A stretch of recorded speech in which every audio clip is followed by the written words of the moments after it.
Okay, so now we're into actually our third lesson. We switched up the order a little bit. We're going to talk about direct variation first. There's lots of different kind of functions in mathematics, and Algebra 1's mostly solving. Algebra 2 is talking more about their graphs and different functions that we have. Well, what it is and what it isn't with direct variation. If you look at the graphs, it's this, but it's not this.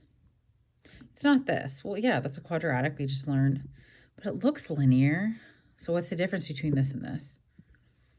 I don't know. Well, it also looks like this, but not this. Well, yeah, that's quadratic. Yeah, that's something else. We got y by itself. You divide by x. But that's linear, but that's not. Well, is it? Look, every time my y-intercept is 0. So direct variation is where you have a y-intercept that's always 0 and you have a slope. You have a rate of change, but you're always starting at 0. So the variable y varies directly, meaning if x gets bigger, y gets bigger. If x gets smaller, y gets smaller. So it says the variable y varies directly as x if there is a non-zero constant k such that y equals kx. This is the same thing as y equals mx plus b, except for our b is always 0 and our m is called k. It's a constant, rather than thinking of it as slope. It's a number that stays the same. The equation y equals kx is called the direct variation equation, and the number k, it's an actual number that gets replaced, is called the constant of variation. It says, example 1, determine whether the table of values represent a direct variation. So are you going to have a rate of change, like slope? Are you going to have a consistent or a constant change in y over change in x? Well, up 3, up 3, up 3, up 3, and then up 1, up 1, up, yeah. So k is 3. It says write an equation of variation. So we said y equals kx. They want us to write an equation, so we had to find k, which is 3, and then replace it. So there it is. You go through the origin. If I didn't go through the origin 0, 0, this wouldn't work. It would just be a linear equation. Here, we're going down 1 every time, and here we're going down 21, 8. It's not consistent, so not a direct variation equation. No k, no constant. It says find the constant variation k and the direct variation equation if y varies directly as x and y equals -8 when x equals 2. Okay, so it says if you see y varies directly with x, you know this equation exists. Y equals kx. Well, they want you to find the constant k. So I have to figure out what k is. In order to figure out what k is, I got to put in something for x and something in for y. Well, I see down here, they tell me y is -8, and they tell me x is 2. Therefore, when I divide by 2 from both sides to solve for k, k is -4. So find the constant variation k. Done.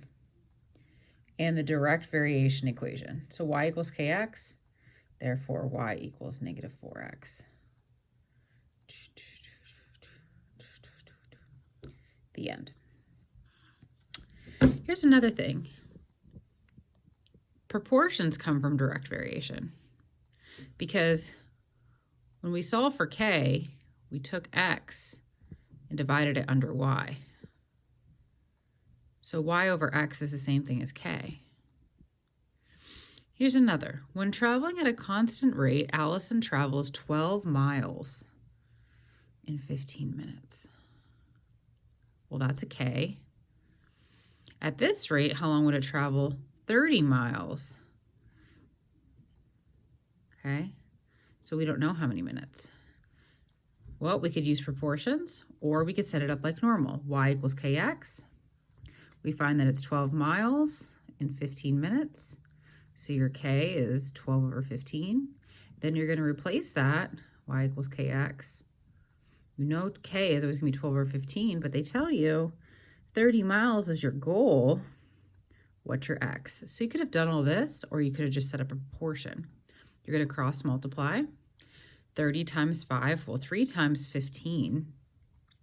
Well, 30 times 15. It's going to give you 45, then slap on the 0, 450, which equals 12x. When you divide both sides by 12, you're going to get 3. 3 times 12 is 36. When you subtract, you get 9, 0.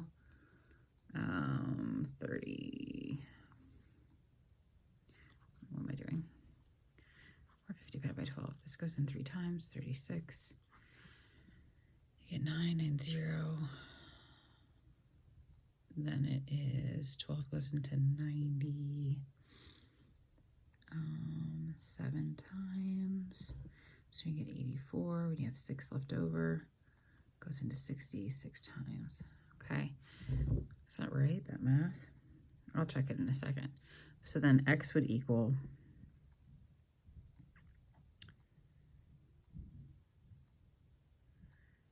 36. Yeah.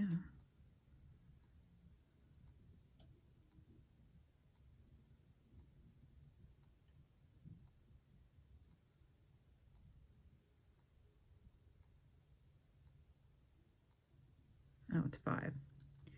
37.5. I was like, why is that not clicking and making sense? Sorry about that. Okay, so 37.5 minutes. I'm just trying to do this mental math. I'm holding this iPhone. So you can use proportions to solve rather than use the equation. So there's a proportion property. If you have x1 and y1 and x2 and y2, and those x's don't equal 0 because they'd be denominators, and it satisfies the equation y equals kx. When it says satisfy, it means that it makes this true. It's a direct variation equation. It means you have to start at 0. If you don't start at 0, then you're not a direct variation. It says if y varies directly as x, then y is proportional to x. A proportion is two equivalent ratios. And then you're going to use a cross product property. So if A is over B is equal to C over D, where B is not 0 and D is not 0, then AD equals BC. The means times the extremes. These are extremes, these are the means. So if we tried it over here, 2 times the quantity 3x plus 2 is equal to 7x, then you would just simplify and solve. And then here, 2 times 5 is 10, a times the quantity 2a minus 1. When you distribute, you're going to get a squared and an a. At that point, you have to remember back from geometry and algebra 1, bring 10 to the other side, and then factor. All right, I have a squared, so it's going to be a and a. So if you struggle with this, don't worry about it. We're going to be talking about it later. Well, 2 times 1 is 2, so it's going to be a 2a and a 1a. And 10 is 5 and 2. Well, you're going to want to put 2 with the other 2 to get 4. And you want this 5 so that they balance out to get a negative 1. So 2 times 1 is 2. 2 times 2 is 4. 5, we want the 5 to be negative, so it's bigger. And that's going to be negative 10. Some of you were like, oh yeah, I remember this. Some of you were like, I have no idea what you're doing. It's okay. We're giving challenging problems to people who can do them. And if you can't do that, that's okay. But we will practice factoring in 2 chapters. So those are your answers. All right. So you can work on this page.